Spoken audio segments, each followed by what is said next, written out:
സ്വർണക്കൊള്ളയിൽ ഞങ്ങളുടെ കൈകൾ വെള്ളിപൂശിയതാണെന്ന് ഇനി CPIഎമ്മിനെ കൊണ്ട് പറയാനാകില്ല. കാരണം അവരുടെ മുൻ ദേവസ്വം ബോർഡ് പ്രസിഡന്റും ദേവസ്വം കമ്മീഷണറുമായിരുന്ന N. വാസു അറസ്റ്റിലായതോടെ ശബരിമല സ്വർണക്കൊള്ളയിൽ CPIഎം നേതൃത്വത്തിനും പങ്കുണ്ട് എന്ന് തെളിഞ്ഞു കഴിഞ്ഞിരിക്കുന്നു. അതുമാത്രമല്ല, ശബരിമല സ്വർണക്കൊള്ള കേസിൽ മുൻ Thiruvithamkoor Devaswom board president A. പത്മകുമാറിന് വീണ്ടും നോട്ടീസ് അയച്ചുകൊണ്ട് പ്രത്യേക അന്വേഷണ സംഘം അടുത്തഘട്ട നീക്കുപോക്കിലേക്ക് കടന്നിരിക്കുകയാണ്. ചോദ്യം ചെയ്യലിന് അടിയന്തരമായി ഹാജരാകാൻ ആവശ്യപ്പെട്ടാണ് നോട്ടീസ് നൽകിയിരിക്കുന്നത്. പത്മകുമാറിന്റെ മുൻ പ്രൈവറ്റ് സെക്രട്ടറിയെ ചോദ്യം ചെയ്തതായിട്ട് സൂചനയുണ്ട്. രണ്ടാം തവണയാണ് പത്മകുമാറിന് നോട്ടീസ് അയക്കുന്നത്. നേരത്തെ ഹാജരാകാൻ ആവശ്യപ്പെട്ടുവെങ്കിലും പത്മകുമാർ അത് ചെയ്തിരുന്നില്ല. N. വാസു മാത്രമല്ല, മുൻ ദേവസ്വം മന്ത്രിയും നിലവിലെ ദേവസ്വം മന്ത്രിയും പ്രതികളാകേണ്ടവരാണ്. ഇക്കാലത്തെ ദേവസ്വം ബോർഡുകളും പ്രതിപട്ടികയിൽ വരും. അതുകൊണ്ടാണ് സ്വർണക്കൊള്ളയുടെ ഉത്തരവാദിത്തം ഏറ്റെടുത്ത ദേവസ്വം മന്ത്രി രാജിവെക്കണമെന്നും PS പ്രശാന്തിന്റെ നേതൃത്വത്തിലുള്ള ദേവസ്വം ബോർഡിനെ ചവിട്ടി പുറത്താക്കണമെന്നും പ്രതിപക്ഷം നേരത്തെ ആവശ്യപ്പെട്ടത്. CPIഎം നേതൃത്വവുമായി സർക്കാരിലെ ഉന്നതരുമായിട്ടും അടുത്ത ബന്ധമുള്ള ആളാണ് വാസു. ചില ഘട്ടങ്ങളിൽ ബോർഡിനേക്കാൾ വലിയ അധികാര കേന്ദ്രമായിരുന്ന വാസുവിന്റെ പിൻബലം മുഖ്യമന്ത്രി ഉൾപ്പെടെയുള്ള CPIഎം നേതാക്കളുമായുള്ള അടുത്ത ബന്ധം കൊണ്ടായിരുന്നു. വാസു നടത്തിയ കൊള്ളയുടെ തുടർച്ചയാണ് വാസുവിന് ശേഷം വന്ന ദേവസ്വം ബോർഡും ചെയ്തുകൊണ്ടിരിക്കുന്നത്. വാസു അറസ്റ്റിലായതോടെ മുൻ ദേവസ്വം മന്ത്രി കടകംപള്ളി സുരേന്ദ്രനും ഇപ്പോഴത്തെ ദേവസ്വം മന്ത്രി VN വാസവനെയും പ്രത്യേക അന്വേഷണ സംഘം ചോദ്യം ചെയ്യണം.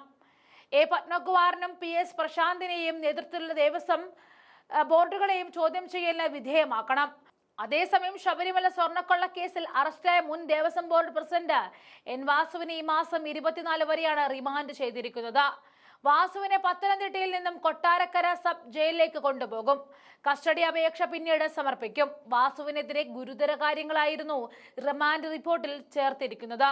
ചെമ്പപാളികൾ എന്ന് രേഖപ്പെടുത്തി നവീകരണത്തിന് ശുപാർശ നൽകിയെന്നും രേഖകളിൽ സ്വർണം പൊതിഞ്ഞ പാളികൾ എന്നത് ഒഴിവാക്കിയെന്നും റിമാൻഡ് റിപ്പോർട്ടിൽ വ്യക്തമാക്കുന്നുണ്ട്. ഉണ്ണികൃഷ്ണൻ പോറ്റിയുടെ കൈവശം പാളിയെ കൊടുത്തുവിടാൻ ഇടപെടൽ നടത്തിയെന്നും റിപ്പോർട്ട് സൂചിപ്പിക്കുന്നു.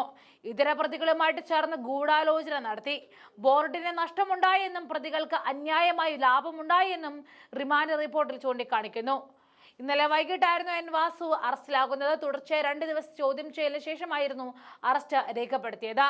ക്രൈംബ്രാഞ്ച് ഓഫീസിൽ വെച്ചായിരുന്നു ചോദ്യം ചെയ്യൽ. ശബരിമല ശ്രീകോവിലെ കട്ടിളപ്പാളിയിലെ സ്വർണം ചെമ്പ് എന്ന് രേഖപ്പെടുത്തിയത് വാസുവിന്റെ നിർദ്ദേശപ്രകാരമാണെന്ന വിവരം SITക്ക് ലഭിച്ചിരുന്നു. പിന്നാലെ ആയിരുന്നു വാസുവിന്റെ ചോദ്യം ചെയ്യലിന് വിളിപ്പിച്ചത്. ദേവസ്വം ബോർഡ് മുൻ എക്സിക്യൂട്ടീവ് ഓഫീസർ സുധീഷ് കുമാറും ദേവസ്വം ബോർഡ് മുൻ അഡ്മിനിസ്ട്രേറ്റീവ് ഓഫീസറുമായ മുരാരി ബാബുവുമാണ് വാസുവിനെതിരെ മൊഴി നൽകിയത്. സ്വർണക്കൊള്ളയുമായി ബന്ധപ്പെട്ട വിവരങ്ങൾ N. വാസുവിന് അറിയാമായിരുന്നുവെന്ന് ആയിരുന്നു സുധീഷ് കുമാർ SITക്ക് നൽകിയ മൊഴി.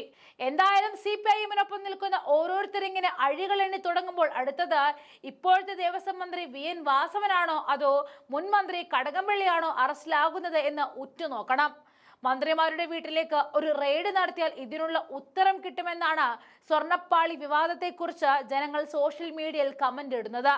എന്തായാലും മൂന്നാം ഭരണം സ്വർണം കൊണ്ടുപോയി എന്നേ ഈ നിമിഷത്തിൽ പിണറായി വിജയനോട് പറയാനുള്ളൂ.